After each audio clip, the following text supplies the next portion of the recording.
Have you ever wondered why some homes sell fast while others seem to stay on the market for months and months? I know how frustrating this can be, especially if you replaced carpet, painted rooms, added a soaker tub, installed new cabinets, or paid to have your home professionally staged and photographed.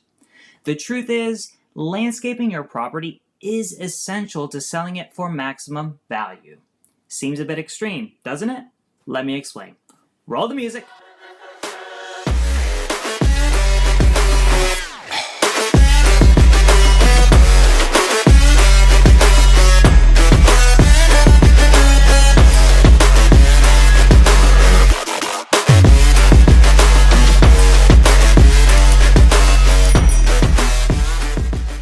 Hi there, I'm Justin.Adams, a real estate agent serving the amazing people of the greater Orlando area.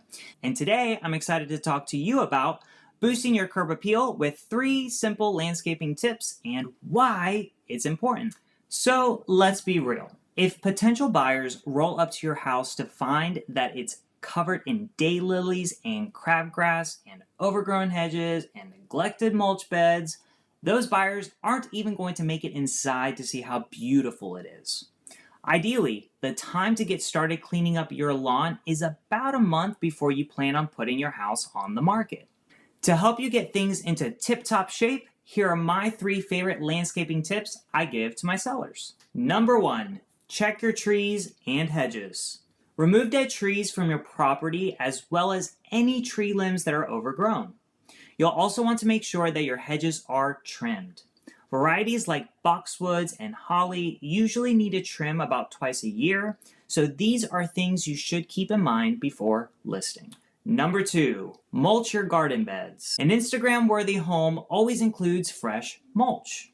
Choose a black, brown, or red mulch for maximum contrast against your flowers and foliage. And be sure to get rid of all of those weeds. Number 3, plant flowers for a pop of color. Planting beautiful and bright flowers is one of the easiest things you can do to make your landscaping look intentional and well maintained. It will also help it stand out from the road. What's great about landscaping is that it's not only one of the best ways sellers can update their curb appeal, but it's something most people can do on their own.